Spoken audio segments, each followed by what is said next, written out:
Well, Sam Malone, it feels like not that long ago we started this whole thing, We this did. Cat Country 96 Birds recap brought to you by Miller Lite, the official beer sponsor of the Philadelphia Eagles. And we talked about, man, what if? They've got the weaponry, they've Yeah. got the players to do it, they've got the momentum, and then there were some roller coaster rides there for a little bit. Injuries happened, things happened, but here we are at PJ Wheelihan's High Point Boulevard, getting ready to talk about the Eagles playing for all the marbles on Sunday against Kansas City, and it's pretty good. It's a pretty good feeling we got going on here right now. It is a great feeling. And remember how worried we were because Quez Watkins fumbled the football against Washington and could have cost us the season when it cost us the undefeated part of the season. And we're concerned about the wide receiver. Or maybe that was just me. I don't know. But look how far this is amazing. This is so big. We're at PJ's in Bethlehem today. We're doing this. We're getting set for Sunday.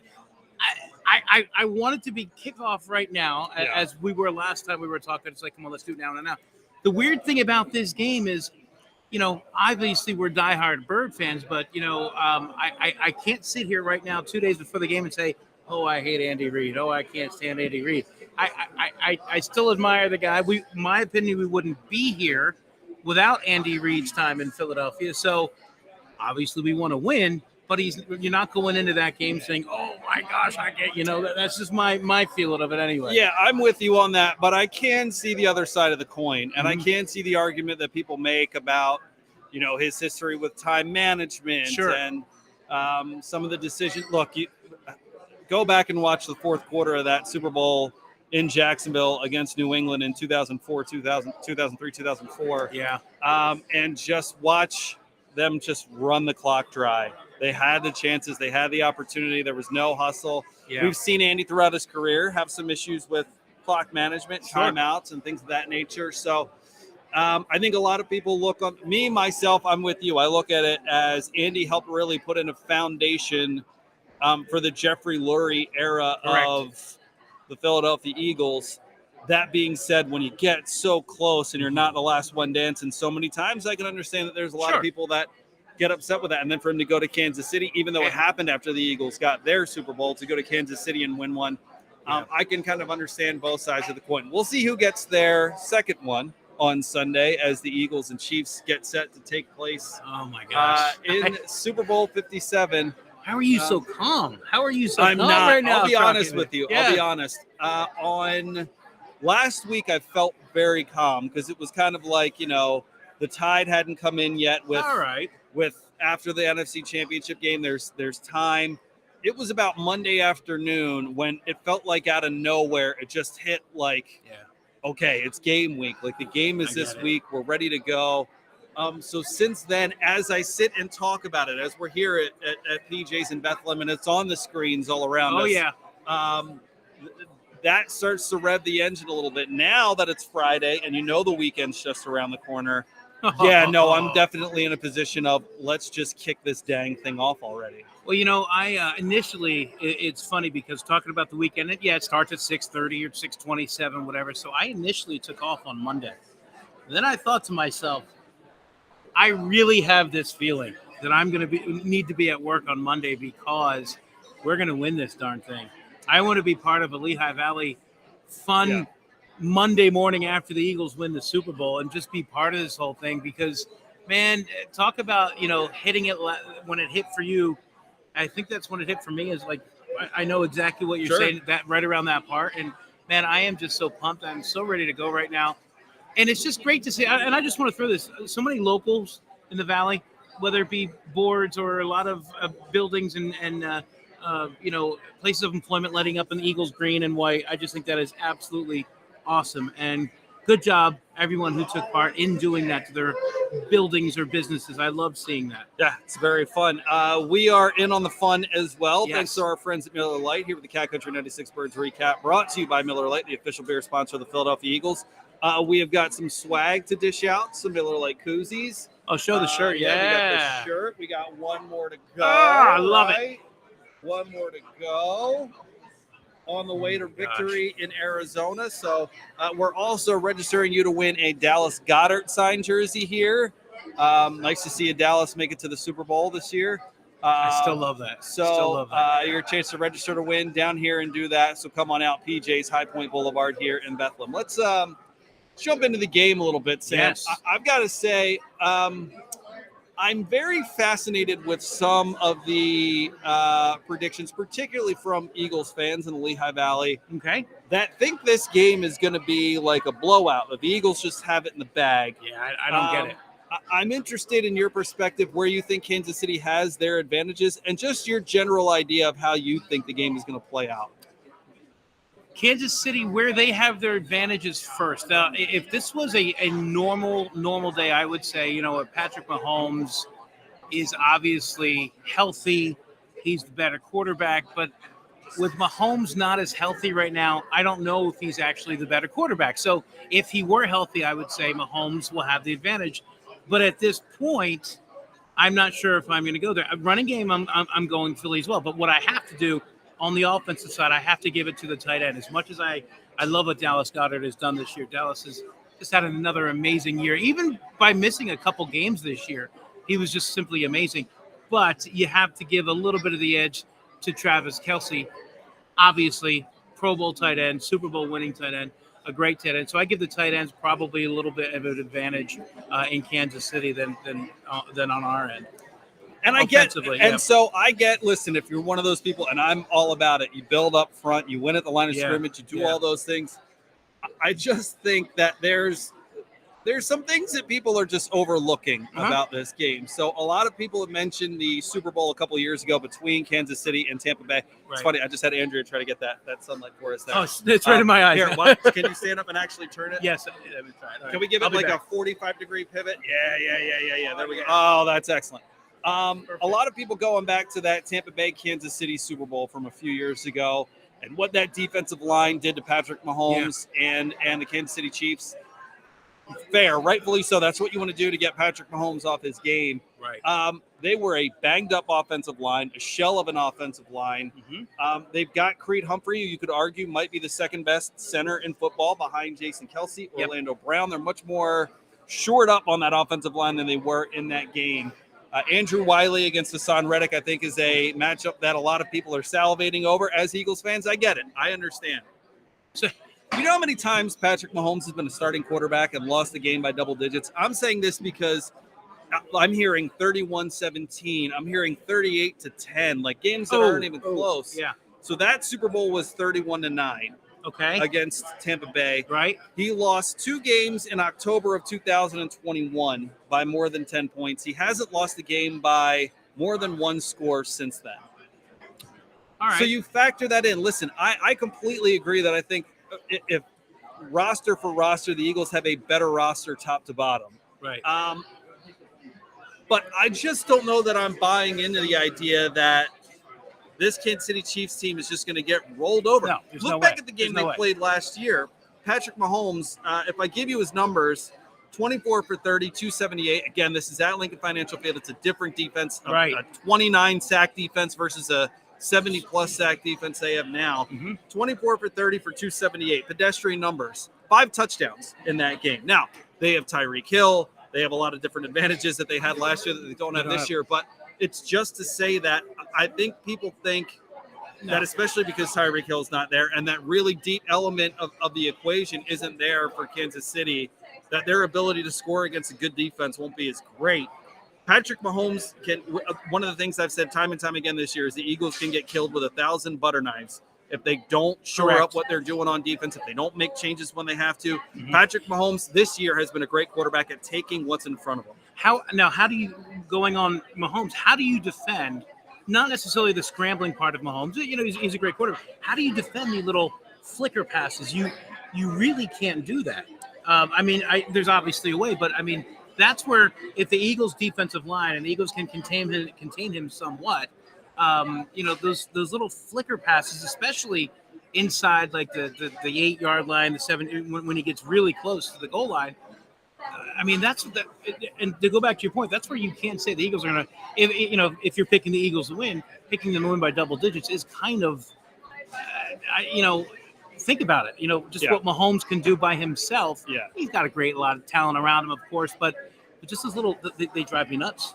And they're really going to get on my case on Sunday. And again, what advantage I think the Eagles do have for themselves in this game is they blew out the last two teams that they played. They really didn't show all their cards the last 3 weeks of the season. Right. The film on this team, what are you really going to take away from it for the last, in essence, 2 months if you're trying to strategize, if you're Steve Spagnuolo and you're trying to figure out what you're going to do to stop the Eagles offense?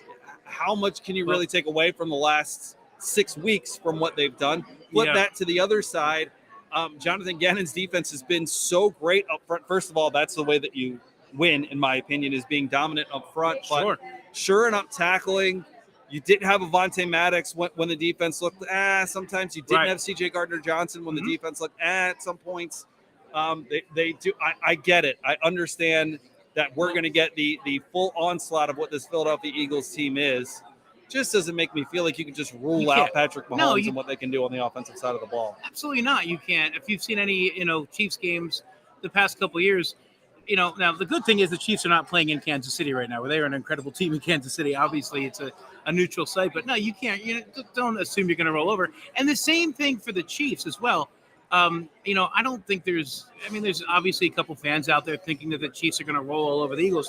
I'm thinking this Super Bowl is going to be one of, kind of like the Eagles a few years ago. It was, winning by 8. It was a tight game the whole entire game, back and forth. Eagles had majority of the game, and then New England started coming back.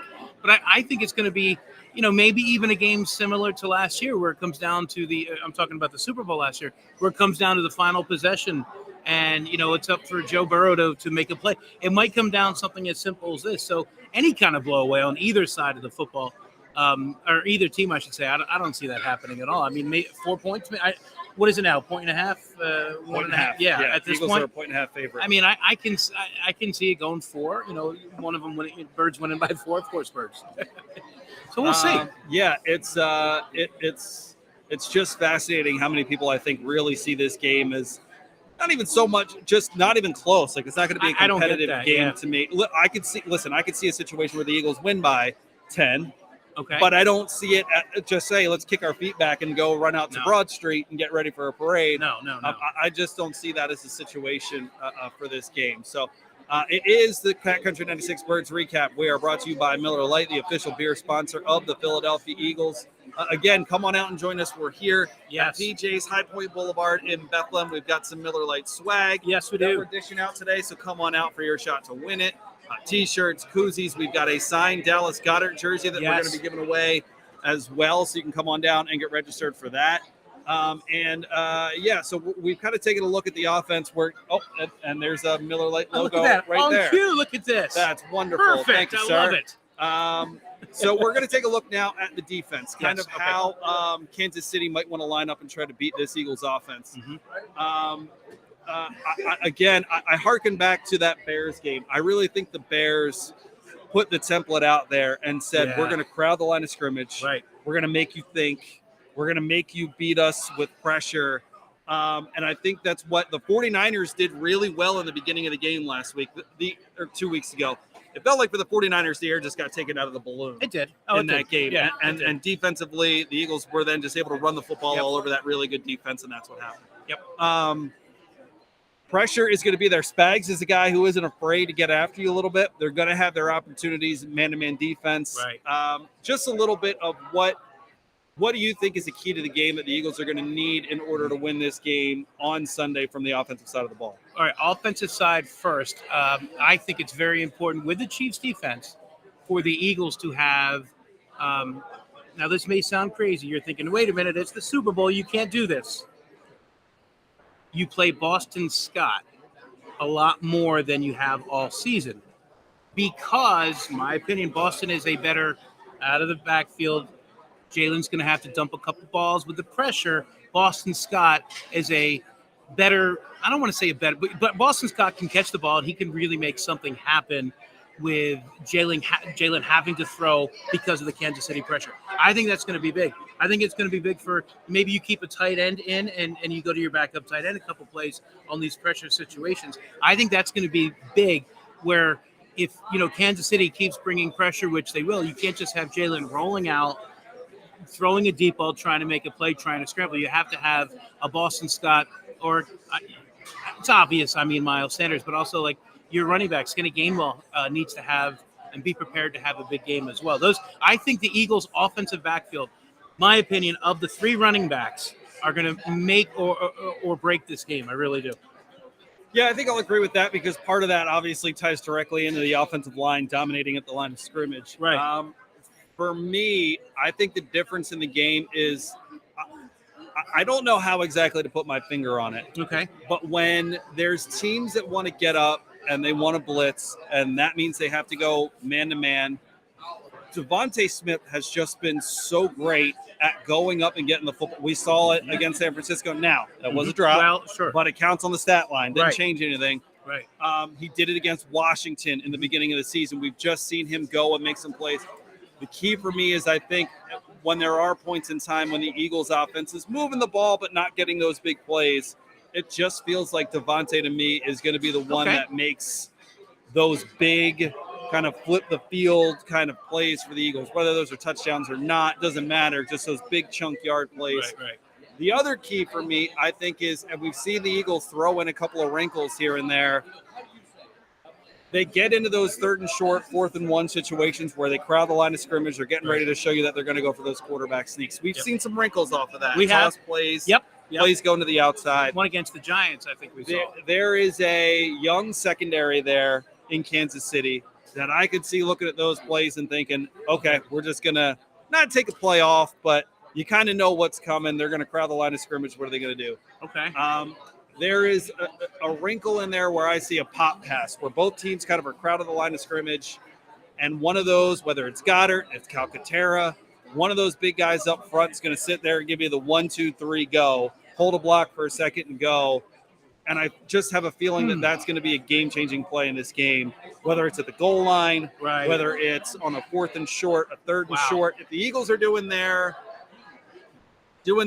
studying and they know, hey, when we get up to the line of scrimmage, everybody's coming in to crowd us because they know there's a good chance Jalen's running this ball. Right. And maybe the first part early in the game, if you have one of those, you do run it. Right, sure. They've just got such a weapon there, and with a secondary that's young, that's played well. Credit to the Chiefs, they've got a young secondary that's played well. I feel like that's a spot where you can maybe catch them a little under the radar, maybe not taking a playoff, but nap it a little bit and getting a big play out of that. And those are the plays to me that are going to be the difference in the game. Can you protect the football? Can you not give the ball to Patrick Mahomes more than once? And can you generate turnovers and win on 3rd down is really the key to me this game. Eagles have never had an interception in a Super Bowl. Believe it or not. Are you kidding me? This is their first Super Bowl. I've never had an interception. Okay. So, all right. I don't know that I expect the first one to come off of Patrick Mahomes. Well, yeah. But those are the elements of this game to me that are just so crucial on both sides of the ball. Winning on 3rd down. Yeah. We've seen when the Eagles have had those moments of, man, this game is getting tense. It's because whatever team they've been playing has had success on 3rd down. The games that they win and they're dominant are when they're running the football and winning on 3rd down that way, and that's so key in this game to me. I did see a report, see if you saw the same one, where the Kansas City Chiefs are the 30th or 31st, they might even be last, in 3rd and 1 and 4th and 1 situations, ranked last in the NFL. I just came across that report. If that's the case, my question, if that is the case and they are as bad, do the Eagles have to even risk anything on a 4th and 1 like that? Or would you just continue to do what you have to do, run Jalen up the middle? Because I believe they are either last or second to last in 3rd and 1 and 4th and 1 on defense. So, well, I think Chris Jones, Frank Clark, they've got some players there on the defense. They're not known for their defense, right? But they've got some players on defense. And, yeah, I think, look, if you're having early success with the run game and you're moving the line of scrimmage, the obvious answer to me is, yes, get behind your big guys and push the pile wherever you can. But it's just, I think Steve Spagnuolo is going to come. He's going to come with it. I think early on. And in fairness, Jalen got up a little bit slow in the, I think it was the 3rd quarter of that San Francisco game off of the play. Accuracy hasn't been particularly great since he's come back. Yep. from his injury. How injured is he? We really still don't know. We still don't know. He could tell us he's good to go, ready to go. What is he playing with? We don't know. There have been a number of times. Look, go back to last week. AJ Brown. That's a touchdown. That's a touchdown. You make that play. That's right. a touchdown. That's right. I think Steve Spagnuolo is watching the film and thinking, okay, let's take those shots. If they're it's in basketball. It's playing a zone and saying, okay, if you're going to beat us up top because we're not going to let you get anything easy. Correct. I feel like that's going to be the approach in my mind for Steve Spagnuolo. Can the Eagles, on the other hand, if they were, hypothetically to do the baskball terminology like I just did, just get big and out rebound you and punish you and get those easy layups in the form of the running game, as you would if you're the Eagles. Yeah, and you know what? Going back to the point of AJ Brown over the middle, he has dropped a few, but you cannot, and we all know this, you cannot drop those balls on Sunday. I don't care if it's for a 3-yard gain.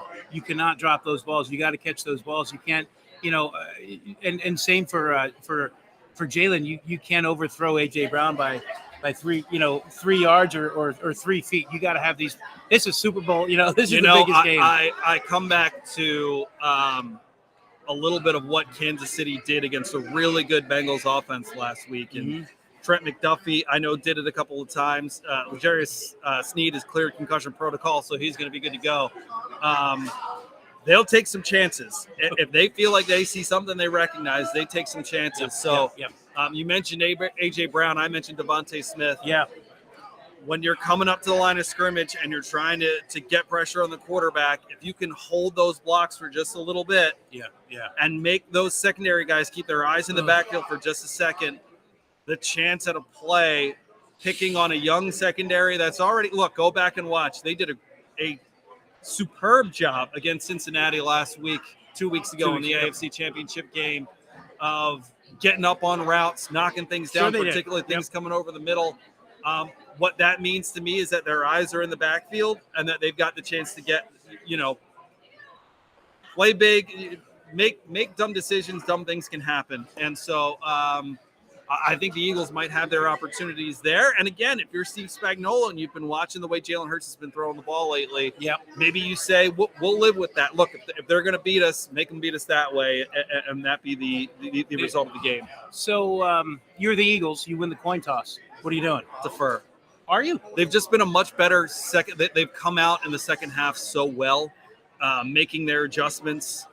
Look, that game was – how close was that game? Did it feel like – Josh Johnson fumbles that ball and basically gives them an extra score before the half. Right. Christian McCaffrey scores that touchdown in the second quarter. It's 7-7. It feels like a tight game. The Eagles come out in the second half. They run the football down their throats. They win the game. There's just those halftime adjustments that felt like they've been able to make throughout the season, in my opinion. That says to me, if you've got the chance to stop them early on, in my opinion, the defense is the spot you lean on. The best thing the Eagles have going for them right now is that defensive line. Set the tone on defense. Try to go up 7-0 coming back the other way. You know what? I do agree with you. Actually, I agree with you 100%, especially with fresh rotation on the defensive line. Sure. With everybody being healthy. I know I brought that up last week or the week before, but when that defensive line is healthy, I'll tell you what, with that rotation that can continue, and I mean, this is your Fletcher Cox. I only had 8 sacks. And to say only had 8 sacks with that group, up there, which is still, when you say that though, 8 sacks for a defensive tackle is still a high number. Absolutely. It's still a high number.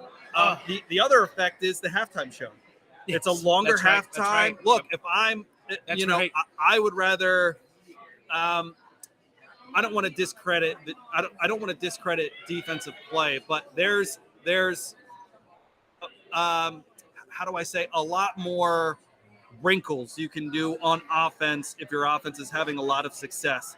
Defensively, probably if you're having success in the first half, you're saying, we're going to go, especially if the front 4 is winning, if they bring an extra guy down, if the front 5 is winning, they're having that success, they're not going to change a whole lot in the second half. Correct. Offensively, if it is a game that's 10-10, 14-14, 13-10, you're trying to figure things out.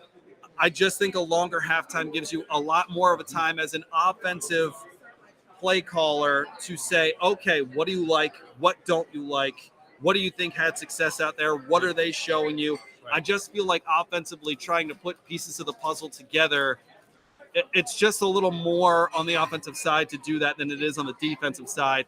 So with a longer overtime, maybe you can just set yourself up a little bit more for success, get your guys ready to go. Hey, we're going to come out. If it is going back to that same point, hey, 3rd and 1 last time we hit them with a quarterback sneak. Then 4th and 1 in the second quarter, we hit them with a quarterback sneak. Hey, this time, Dallas got it. Grant Calcaterra, get ready. If we get to midfield and we've got the chance to do that, we're taking a shot on 3rd and 1 to try to catch them napping or whatever the case may be. Now, I noticed you didn't say Jack Stoll. He's still active, but his role has been reduced, but is it just not? I think Jack Stoll is a little bit more of the blocking kind of tight end, where Grant Calcaterra is a little bit more of the receiving kind of tight end. Not to discredit either of them. No, one of them could be the one that makes that play. Okay. I mean, look, again, it was a different team, different coaching staff, all of those different things. Yep. But look at all the different names that showed up the last time the Eagles were in the Super Bowl. Who saw LeGarrette Blount having the game that he was going to have? Who saw Nelson Aguilar having the game he was going to have? Who saw Corey Clement having the game that he was going to have? Who saw Trey Burton throwing a touchdown pass? Tight end number, So there's and again, different team, different coach, all those different things. Different, but, you kind of have to have everybody ready to go in this situation, and especially if that's where you're seeing you can make a play that changes the game. Yeah, of course, you're telling Jack Stoll or Grant Calcaterra, hey, they're going to crowd the box. They're going to think we're, leaning one way or another. Give it that 1-2 and release. And a 5-yard play could be a 5-yard touchdown from the goal line, or it could be 35 yards down the field and absolutely flip the field for you. And I do believe it's not going to be the same play, but we have I think we have a Philly special in the works, which could be something that you were talking about, or it could be something totally different. I just have that feeling there will be something similar to that. No, because I didn't think the Eagles would do anything like that 5 years ago. But I just have that feeling there will be a Philly special wrinkle in Sunday's game. Either side. It could be either side. There could be, yeah. Look, there's always those. One of the biggest times you see a lot of kind of flea flicker kind of plays and stuff like that are on sudden change. A team just got out on 4th down, didn't get it. You just got a turnover. You're at midfield. You want to take a shot because you think you can. Yeah. I think they're so good up front that if they are running the football well, they're going to do that all game long. With that being said, I think that takes away maybe some of those wrinkles that you're talking about. Yeah. But yeah, I mean, it's all your chips are pushed into the middle of the table in this game. So if you've got something that maybe you've kept in your back pocket all season long, there's no next week. There's no next week. No. This is the time to do it. This is it. Well, listen, here's hoping the next time you and I talk. Oh my gosh. It's because there's a parade. Would that not be great? It would be great. It would be great. And so I think that's a good spot to wrap it up here. Before we go, if you had to give me a prediction, if you had to give me a score, you had to rub the crystal ball and tell me how you think it shakes out. What do you see? All right. How many times have we seen a game where everybody's saying it's going to be 37-30, 35-31?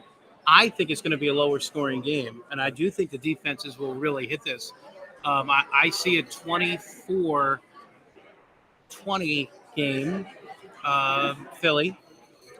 I believe Jake Elliott's going to have a really big kick to make it like for example, like Eagles will be up by 1 with maybe two to go, and Jake will make a big kick to put them up by 5. I'm thinking it out, and a field goal won't win it for San Fran or for Kansas City. So I'm thinking of 24-20. I think your assessment's fair. I mean, look at Cincinnati and LA last year. I think a lot of people saw that game was going to be higher scoring than it was. Right, it was a 23-20 game, and a lot of those points came late in the fourth quarter. That's right. So I'm kind of in the middle here. All right.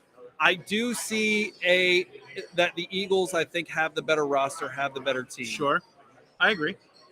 I see a situation where it's in the fourth quarter and the game is maybe something in the tune of 24-20. I'll take your number right there. All right. Eagles put a drive together. Maybe they're running the football really well. They get in the end zone. They go up 31-20. Patrick Mahomes, he's got that magic. He's moving down the field. Maybe Jonathan Gannon, which we've seen, is saying that, hey, let's keep everything in front of us kind of defense. Yep, we've seen that. I think the Chiefs score last. but I don't think it's enough. I think they get that touchdown. Maybe they try to go for 2, try to make it a 1-score game. Okay. Eagles defense holds there. So I'll take the Eagles 31, Kansas City 26. In what I hope is, I don't care. I was going to ask you the MVP. I don't care who it is. I don't care. Just the city of Philadelphia. The city of Philadelphia will be the MVP. That's and that is a good spot to wrap this one up. It's the Cat Country 96 Birds recap. And it's brought to you by Miller Lite, the official beer sponsor of the Philadelphia Eagles. Big shout out to Miller Lite and Banco Beverage. Excellent. Helping us put all this together, being great partners in all this. I may have a Miller Lite now. I may say thank you. I may join you on that one. A big thanks to PJ WHELIHANS here at High Point Boulevard in Bethlehem. You still have time to come out, get yourself registered for that Dallas Goedert signed jersey. That's right. We're going to be here till 1 o'clock. It's a little past 12:30 now, so come on out, say hey, get yourself signed up for that. We've got Miller Lite swag that we're giving out as well, so don't be afraid to swing through. This has been a lot of fun. One more last.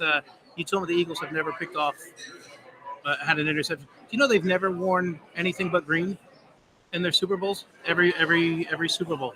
Well, isn't that great? There's also, if we're giving not statistics, the last 9 MVPs, the last 8 MVPs have lost in the Super Bowl. Perhaps if you're one of those people who feels a little bit like Jalen Hurts got snubbed, Patrick Mahomes is the winner. There you go. We'll see how it all plays out. Don't worry about it. Cat Country 96 Birds recap. It's brought to you by Miller Lite, the official beer sponsor of the Philadelphia Eagles. Sam Malone, it has been fun, my friends. Rocket, this has been a blast. I love this. Let's hope there might be one more.